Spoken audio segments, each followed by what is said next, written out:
what miracles have been wrought by the self-confidence, the self-determination of an iron will! What impossible deeds have been performed by it! It was this that took Napoleon over the Alps in midwinter.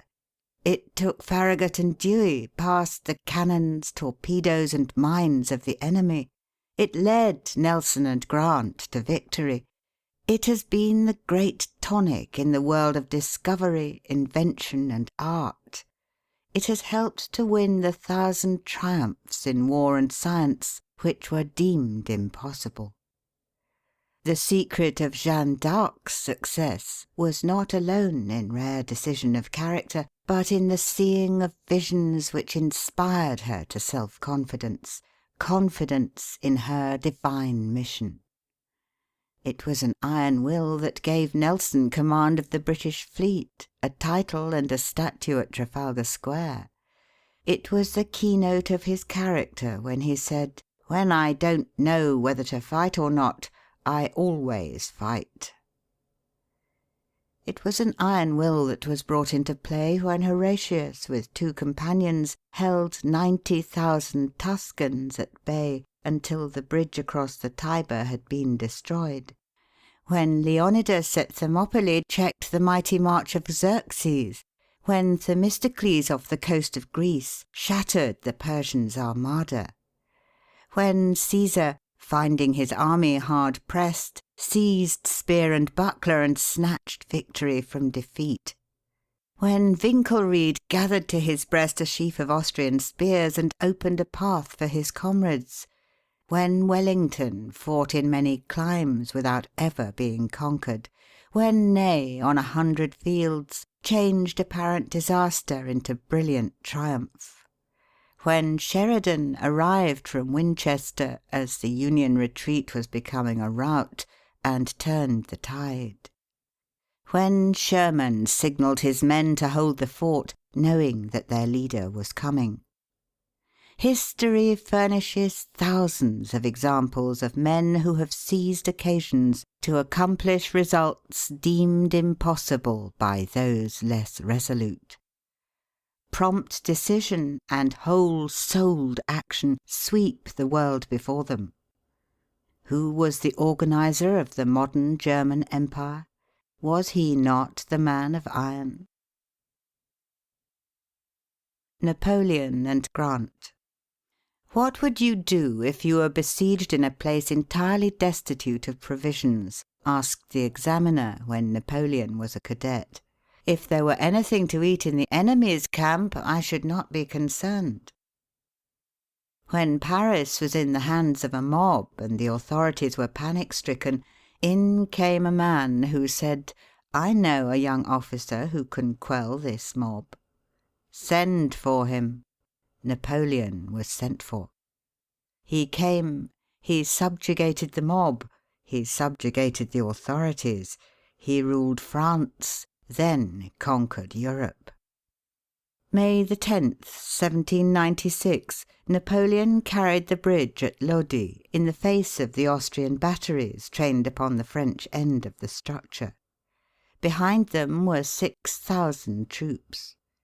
Napoleon massed 4,000 grenadiers at the head of the bridge, with a battalion of 300 carbineers in front. At the tap of the drum, the foremost assailants wheeled from the cover of the street wall under a terrible hail of grape and canister, and attempted to pass the gateway to the bridge. The front ranks went down like stalks of grain before a reaper. The column staggered and reeled backward, and the valiant grenadiers were appalled by the task before them. Without a word or a look of reproach, Napoleon placed himself at their head, and his aides and generals rushed to his side. Forward again over heaps of dead that choked the passage, and a quick run, counted by seconds only, carried the column across 200 yards of clear space, scarcely a shot from the Austrians taking effect beyond the point where the platoons wheeled for the first leap. The guns of the enemy were not aimed at the advance. The advance was too quick for the Austrian gunners. So sudden and so miraculous was it all that the Austrian artillerists abandoned their guns instantly, and their supports fled in a panic instead of rushing to the front and meeting the French onslaught. This Napoleon had counted on in making the bold attack. What was Napoleon but the thunderbolt of war? He once journeyed from Spain to Paris at 17 miles an hour in the saddle. "Is it possible to cross the path?" asked Napoleon of the engineers who had been sent to explore the dreaded pass of St. Bernard. "Perhaps," was the hesitating reply. "It is within the limits of possibility." "Forward, then!"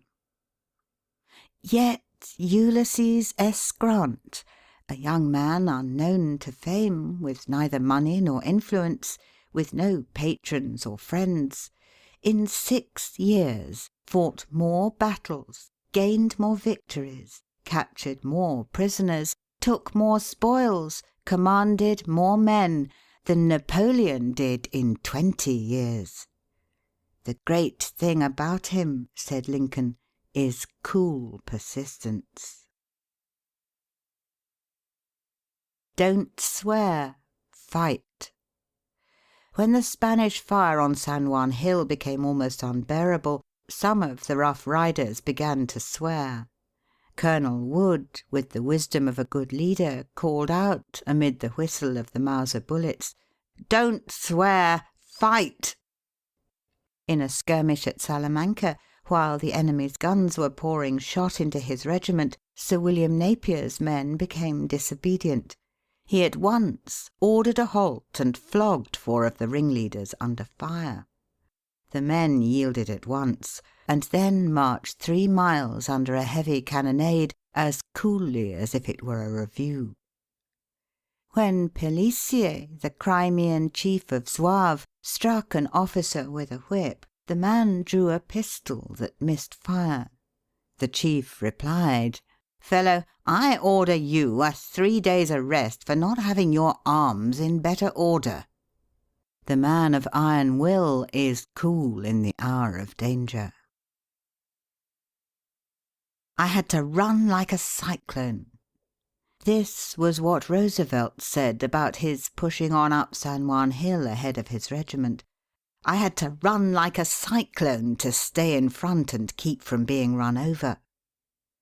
The personal heroism of Hobson or of Cushing, who blew up the Albemarle 40 years ago, was but the expression of a magnificent will power. It was this which was the basis of General Wheeler's unparalleled military advancement. A second lieutenant at 23, a colonel at 24, a brigadier general at 25, a major general at 26, a corps commander at 27, and a lieutenant general at 28. General Wheeler had 16 horses killed under him, and a great number wounded. His saddle equipments and clothes were frequently struck by the missiles of the enemy. He was 3 times wounded, once painfully. He had 32 staff officers or acting staff officers killed or wounded. In almost every case they were immediately by his side. No officer was ever more exposed to the missiles of death than Joseph Wheeler. What is this imperial characteristic of manhood, an iron will, but that which underlies all magnificent achievement, whether by heroes of the Light Brigade or the heroic firefighters of our great city?